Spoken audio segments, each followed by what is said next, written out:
तो सभी भाइयों को जय श्री राधे जय श्री कृष्णा। तो दोस्तों आज का प्रसंग है कि एक चिड़िया की बातें अपनी बेटियों को अवश्य सिखाएं। तो वीडियो शुरू करने से पहले मेरा आप सभी से अनुरोध है, यदि आपने अभी तक हमारे चैनल को सब्सक्राइब नहीं किया है तो प्लीज़ आप हमारे चैनल को अभी सब्सक्राइब कर लें, क्योंकि आपका एक सब्सक्राइब हमारे लिए बहुत ही महत्व रखता है। दोस्तों आज की कहानी बहुत ही ज्ञानवर्धक है। मुझे पूरा विश्वास है यदि आज की कहानी आपने पूरी और मन से सुनी और एक चिड़िया की बातें अपनी बेटियों को सिखाई तो उनके जीवन में कभी कष्ट नहीं आएगा और सारा जीवन सुखपूर्वक बीतेगा। दोस्तों एक बार की बात है, एक स्त्री अपने पति, सास और ससुर के साथ में जीवन यापन कर रही थी। वो स्त्री जो थी उसका व्यवहार अपने पति या सास ससुर के प्रति अच्छा नहीं था और उधर उस स्त्री का जो पति था वो शराबी कबाबी था। उसका आचरण भी अच्छा नहीं था। अब उस स्त्री के सास ससुर जो थे वो अपने बेटे और बहू से बहुत परेशान हो जाते हैं। तो एक दिन उन दोनों ने विचार किया कि बेटे और बहू के साथ में रहना अब मुश्किल है, क्योंकि बहू का व्यवहार हम लोगों के प्रति अच्छा नहीं है और बेटा जो है वो रोजाना शराब पीता है। दोस्तों सास ससुर ने बेटा और बहू को काफ़ी समझाया, लेकिन उन दोनों की समझ में कोई बात नहीं आई। तो एक दिन सास ससुर ने अपने बेटा और बहू को घर से बाहर निकाल दिया और कहा, हमें तुम्हारी सेवा की कोई आवश्यकता नहीं है, तुम्हारा व्यवहार अच्छा नहीं है। दोस्तों अब वो स्त्री जो थी दूर जंगल में जाकर के एक पेड़ के नीचे झोंपड़ी बना लेती है और पति पत्नी दोनों ही उस झोंपड़ी में गुजारा करने लगते हैं। संयोग की बात ऐसी थी कि जिस पेड़ के नीचे वो स्त्री और पुरुष झोंपड़ी बना करके रहते थे, उसी पेड़ के ऊपर एक कौवा कौवी भी घोंसला बना करके रहते थे। दोस्तों जिस प्रकार उस स्त्री का व्यवहार अच्छा नहीं था, उसी प्रकार उस कौवी का व्यवहार भी अच्छा नहीं था और जिस प्रकार उस स्त्री का पति शराबी कबाबी था, उसी प्रकार उस कौवी का कौवा भी बहुत ही घमंडी था। दोस्तों उस स्त्री और पुरुष का, उस कौवा और कौवी का एक ही पेड़ के पास रहने से काफ़ी गहरा प्रेम हो गया था। जब कौवा कौवी को भूख लगती थी तो वो उस स्त्री की झोंपड़ी में आकर के बैठ जाते थे। तो वो स्त्री जो थी उस कौवा कौवी को पेट भर के खाना खिला देती थी। दोस्तों समय धीरे धीरे गुजरता गया। अब हुआ क्या, एक बार की बात है, बहुत दूर एक जंगल में एक चिड़िया अपने बच्चों के साथ में एक पेड़ पर घोंसला बनाकर रहती थी। गौर करेंगे, एक दिन रात को बहुत तेज बारिश आई और हवा भी बहुत तेज चल रही थी। तेज हवा के कारण बेचारी चिड़िया का घोंसला उड़ गया और चिड़िया और उसके बच्चे जमीन पर गिर गए। अब उस चिड़िया ने विचार किया, ऐसी बरसात में मैं और मेरे बच्चे जीवित नहीं बचेंगे। अब दोस्तों वो चिड़िया जो थी पास में ही रहने वाले कौवे के पास में मदद मांगने के लिए गई और वहां जाकर के कौवी से बोली, जब तक बारिश नहीं रुकती मुझे और मेरे बच्चे को अपने घर में रहने की अनुमति दे दो। यदि बारिश तेज होती रही तो मैं और मेरे बच्चे जीवित नहीं बचेंगे। यदि आप मुझे बारिश थमने तक अपने घोंसले में जगह दे दो तो मैं जीवन भर आपका एहसान मानूंगी। चिड़िया की बात सुनकर के वो कौवी कहने लगी, मैं अपने घोंसले में रहने की अनुमति तुम्हें ऐसे नहीं दे सकती, क्योंकि पेड़ के नीचे एक झोंपड़ी है और उस झोंपड़ी में एक स्त्री अपने पति के साथ रहती है और जब भी बारिश तेज होती है या हमें बारिश से खतरा मालूम होता है तो हम अपना घोंसला छोड़ कर के उस स्त्री की झोंपड़ी में पहुंच जाते हैं। वहां पर हमारा जीवन पूरी तरह से सुरक्षित रहता है, इसलिए मैं उस स्त्री के बिना पूछे आपको रहने की अनुमति नहीं दे सकती। दोस्तों चिड़िया कहने लगी, ठीक है, आप उस स्त्री से पूछ लो, उसके बाद में मुझे और मेरे बच्चे को और मेरे पति को यहाँ पर रहने की अनुमति दे दो।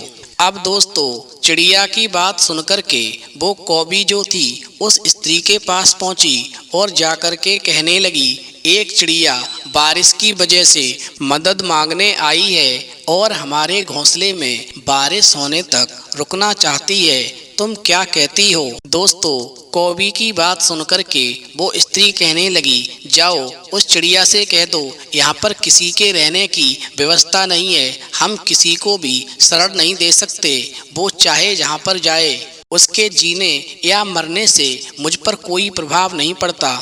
यदि तुमने बिना मेरी अनुमति के अपने घोंसले में उस चिड़िया को रहने की जगह दी तो विषम परिस्थितियों में हम तुम दोनों को भी अपनी झोपड़ी में नहीं आने देंगे।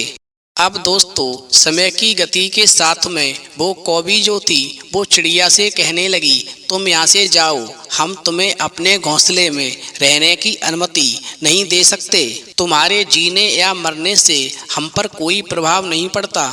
दोस्तों बारिश तेज हो रही थी, उस चिड़िया, उसके बच्चे और उसके पति को रहने के लिए घोंसले में जगह नहीं मिली। अब तो वो बेचारी चिड़िया अपने परिवार सहित निराश होकर के वहाँ से वापस हो गई। फिर बारिश रुकने के बाद में चिड़िया ने उसी पेड़ पर अपना पक्का घर बना लिया और कुछ समय के बाद में बहुत तेज तूफान आया, जिसके कारण उस कौए का घोंसला टूट गया और उस स्त्री की झोंपड़ी थी वो भी उड़ गई। अब बारिश जो थी बहुत तेजी से होने लगी और छोटे छोटे ओले भी बिखरने लगे। दोस्तों तेज बारिश के मौसम में ओलों को पड़ता हुआ देख कर के कौवा और कौवी जो थे उनके हौसले टूट गए और मन में विचार करने लगे, यदि हम दोनों को किसी घोंसले में शरण नहीं मिली तो हम दोनों की मृत्यु निश्चित है। इसलिए वो कौवा और कौवी अपने मन में विचार करके उस चिड़िया के पास पहुँचे जिस चिड़िया को एक दिन कौवा और कौवी और उस स्त्री और पुरुष ने बारिश के मौसम में अंदर आने की अनुमति नहीं दी थी और उस चिड़िया ने बरसात का वो समय भीगते हुए काटा था। और ऐसा मन में विचार करके वो कौवी जो थी अपने कौवे को लेकर के और उस चिड़िया के पास पहुंची जिस चिड़िया को एक दिन उस कौवी ने अपने घोंसले में बारिश रुकने तक रहने की अनुमति नहीं दी थी।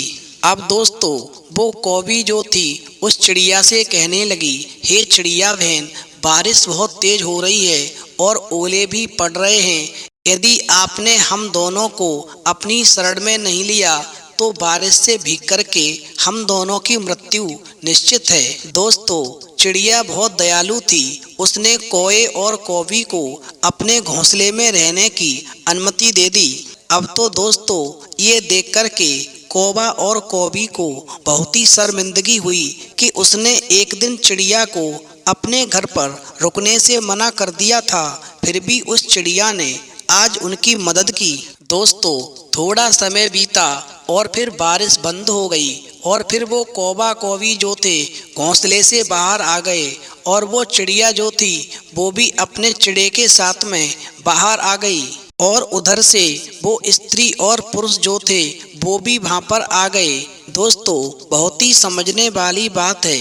अब वो चिड़िया जो थी उस कौवी और उस स्त्री को उपदेश देने लगी और कहने लगी, एक अच्छा पति उसी स्त्री को मिलता है, एक अच्छा जीवन उसी स्त्री को मिलता है जिसके अंदर कुछ गुण होते हैं। अब तुम दोनों मेरी बातों को ध्यान से सुनो। नंबर 1, जो स्त्री धर्म के रास्ते पर चलती है उसके पति का जीवन सफल और सुखमय हो जाता है। जो स्त्री भगवान पर विश्वास रखती है उसके घर में सदैव ईश्वर का वास होता है और घर में हमेशा खुशहाली बनी रहती है। ऐसे घर में कभी किसी प्रकार का संकट नहीं आता।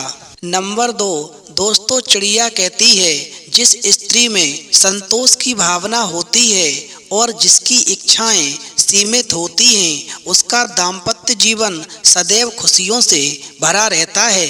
ऐसे स्त्री के पति को भी भाग्यशाली माना जाता है और उनका सारा जीवन खुशहाल कटता है। नंबर 3, एक अच्छी स्त्री का तीसरा गुण होता है धैर्य। जो स्त्री हर परिस्थिति का सामना धैर्य से करती है, उसका पति भी भाग्यशाली होता है। धैर्य सुखी जीवन का सबसे बड़ा कारक होता है। अगर धैर्य है तो हर परिस्थिति का सामना इंसान आसानी से कर सकता है। इसलिए हर स्त्री को धैर्यवान होना चाहिए। नंबर 4, जो स्त्री शांत स्वभाव की होती है और अधिक गुस्सा नहीं करती, उसका पति भी भाग्यशाली होता है, क्योंकि क्रोध में इंसान को कुछ ऐसा करने या कहने पर मजबूर कर देता है जिससे कि बाद में उसे पछताना पड़ता है। इसीलिए क्रोध को इंसान का सबसे बड़ा शत्रु माना जाता है। इसलिए हर स्त्री को चाहिए कि वो अपने स्वभाव को शांत रूपी बनाए। नंबर 5, मीठी बोली। जिस स्त्री की वाणी में मिठास होती है, उसका पति किस्मत वाला होता है। ऐसी स्त्री अपने पति का जीवन स्वर्ग के समान बना देती है और ऐसी स्त्री के होने से घर में हमेशा सुख शांति का माहौल बना रहता है। इसलिए हर स्त्री को चाहिए कि उसकी वाणी में मिठास हो, जिससे कि उसका परिवार हमेशा फलता फूलता रहे। अब दोस्तों, वो चिड़िया जो थी उपदेश देने के बाद में उस कौवी और उस स्त्री से कहती है कि तुम्हारा जीवन जैसे तैसे कट जाएगा, लेकिन अपनी बेटियों को हमेशा ये बातें अवश्य बताना जो बातें मैंने तुम दोनों को बताई हैं। और तुम दोनों ने यदि अपनी बेटियों को ये बातें बताई तो निश्चित ही उनका पति सौभाग्यशाली होगा और उनका जीवन हमेशा खुशहाल रहेगा। तो दोस्तों, इस कहानी से ये सीख मिलती है कि उस चिड़िया ने उस कौवी और स्त्री को जो भी ज्ञान की बातें बताई हैं, वो आप अपनी बेटियों को अवश्य सिखाएं, जिससे कि उनको अपने जीवन में कभी किसी प्रकार के दुखों का सामना नहीं करना पड़े और जीवन हमेशा खुशहाल तरीके से कट जाए। तो दोस्तों, यदि आपको हमारी वीडियो पसंद आई हो तो प्लीज़ आप हमारे चैनल को अभी सब्सक्राइब अवश्य कर लें, क्योंकि आपका एक सब्सक्राइब हमारे लिए बहुत ही महत्व रखता है। तो दोस्तों, इस वीडियो में इतना ही। फिर मिलेंगे एक नई वीडियो में नए प्रसंग के साथ। तब तक के लिए जय श्री राधे, जय श्री कृष्णा।